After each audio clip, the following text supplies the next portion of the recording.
Right here, right now, I must confess something to you all. I shouldn't be here. Truly. Not in the figurative, humble brag, my GMAT wasn't perfect, or I can only speak 3 languages, or I only went to Yale kind of way. But very literally, I should not be here. Not at this institution. Nothing about my background or ambition spoke to a Harvard Business School pedigree. Having worked at the University of Phoenix, subject of not 1, but 2 cases during the RC year, and butt of many jokes during my entire duration, thank you, HBS show, all seemingly implying that I specifically have bamboozled all of America. Surely this didn't fit into the HBS ideal. Or even in my Silicon Valley startup. Instead of choosing the more traditional tech-based approach, I chose to pursue my passion for food and created a jam and preserves manufacturing company. Before Silicon Valley, there was my brief stint working at a bank at UBS in London. Now, surely this would be the time where I would solidify my B-school legitimacy. Even in this seemingly congruent action, I found dissonance, having started right before the financial crisis in 2007. Turns out that market timing isn't my strongest suit. Before the bank, I worked at General Mills, not within its hallowed brand management group, but within the sales division. I'd carved out this professional path of near misses and detours that never seemed to add up to what I thought was the distinction of a typical HBS student. But these are just my professional memories. To fully understand, we must go back, further back towards the beginning of what shapes me. HBS was also a mismatch of my personal identity. As a bohemian idealist who cares more about preserving nectarines and Meyer lemons than a balance sheet, I couldn't see how this school would fit into my value system. As a woman of color, Southerner, and lesbian, simply put, I had no concept of what it meant to be a boardroom leader, as there were so few of them that seemed to embody all of who I am. Even the mere act of applying was a fight. The only reason why I chose to apply was one of my mentors, an HBS alum, mind you, forced me to, on condition of writing my recommendation for a different school that I had chosen. What finally sold me on applying to HBS was one of his ubiquitous Wayne Gretzky quotes. He's a Canadian, so I guess they teach them to you from birth. He told me, "Addie, you miss 100% of the shots you don't take." He got me. Cut to my core sense of competitiveness.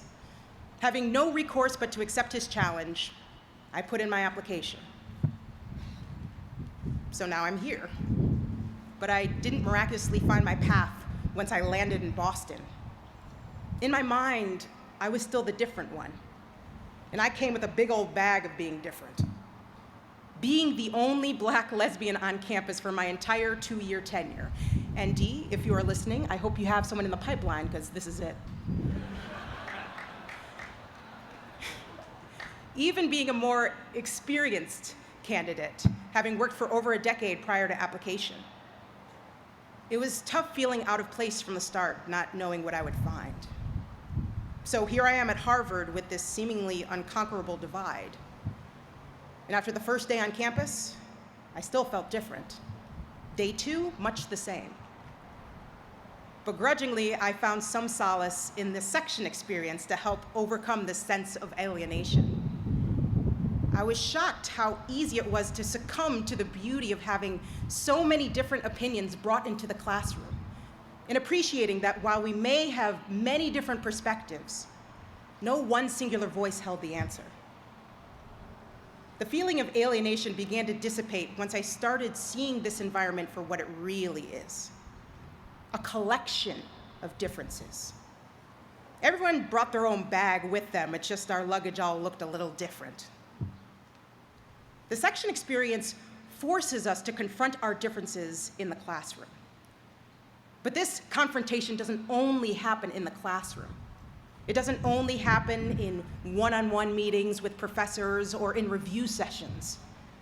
It happens in the cracks, in all the ephemeral, intangible moments. The small group dinners, the impromptu conversations in between classes. For me, the moment that was most pivotal for exemplifying this was my presentation for National Coming Out Day to my section. I had so much fear and angst in the lead up to this discussion. What if I lose friends within section because of who I am?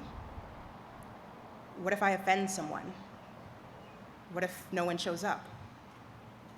What if I bare my soul and no one cares? Much to my relief, I found quite a different reaction. Because I was so willing to share something so essential to who I am, others in my section now felt comfortable sharing their stories and struggles. My story was just one in a litany of how our lives and beliefs shaped who we are. Collectively, these 2 years have been a journey towards understanding what makes us unique. These differences can come in many different shapes and forms. For some, it may be the mere act of engaging in the case method when English is not your first language. For others, it may be a more personal challenge, such as difficult relationships with your family, or feeling like you need to live up to someone else's expectations. It could even be the fear that you are the only one who has no idea on who or what you want to become in this world. These are all valid experiences, unique to each and every one of us. And it is this incredible diversity that becomes the real personal growth that we achieve here. It's not enough for us to just be different.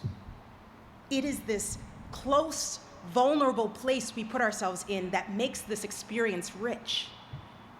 It is this collective tissue of connective truths and personal stories and ideologies that creates something new.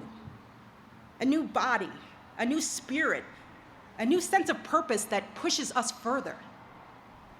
Because richer experiences make us better. They enable us to see the world from multiple perspectives and think deeper on how to improve it. They provide us with a new lens in which to see the world. Thus, we can see clearly what we couldn't have seen before. They make us better because they help us make our world better. So with this, I have another confession. I was wrong. As much as I wanted to believe that I shouldn't be here, this is exactly where I needed to be. This experience, this push out of my comfort zone academically, this challenge of building community with so many different people was the necessary discomfort to push me towards this incredibly rich and utterly stunning life I could nor had not imagined. Even in this moment, standing in front of you here has been exactly the push to avoid my comfort zone that I need. Preparing and giving this speech has been a process. A very scary, nerve-wracking, most days I wish I hadn't volunteered, but necessary process. In spite of the discomfort, I've relished this process because in it holds the key to my own transformation. It is this constant challenge that spurs renewal and ultimately makes me a better person, a person who dares to speak here, and a person who seeks to continue learning from differences. Now that we all can acknowledge our differences and see that they are what improve our lives, we must take the next step. We must use this experience to transform our environment. Now that we have built this new body, new spirit, new lens in which to see the world, we must keep it. For in the words of Aristotle, we are what we continually do. Excellence, then, is not an act, but a habit. The privilege of having learned in this experience thus becomes our obligation to bringing this to the world.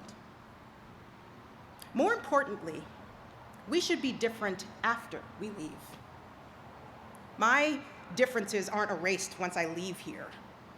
Furthermore, this school shouldn't produce the same type of leaders. 50 years ago, I wouldn't be on this stage. Worse yet, I wouldn't even be at this school. Thank goodness HBS changed. It had to. In order to adapt to the shift in social environment and business climate, the makeup of the student body had to transform. And it must continue this shift in order to progress against obsolescence. It must continue to answer the question of what it means to build leaders who embrace differences and thrive in uncharted environments. We all need to be intentional on how changed we become from this.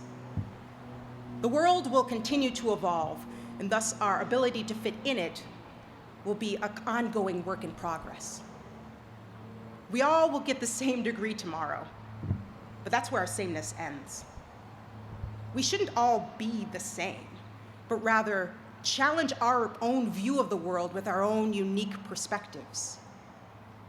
Moreover, our voice as leaders must speak to this eclectic and ever-changing environment and adapt as necessary. As for me, I'm moving to a new city in a new country, taking on a new job at a new company. I'm building this constellation of newness upon graduation. It's daunting, but it's also thrilling. And it's the best way I know to challenge myself to embody the mission of HBS and my own value system. As I look to you all, I ask that you take this challenge. Again, it is not enough for us to just be different. Further, it's not enough for us to just get out of our comfort zone. As we all go beyond HBS into the next phase of our life, whether that's in a new city, in a civilian career after military service, whether that's in a new industry, creating your own company, or even going back to the same company you worked at previously. We must continue the pursuit towards understanding the unfamiliar. Now that we have accepted the privilege of this experience, we must seek out differences. Seek out ways to challenge ourselves and others. Seek out new cracks and new intangible moments.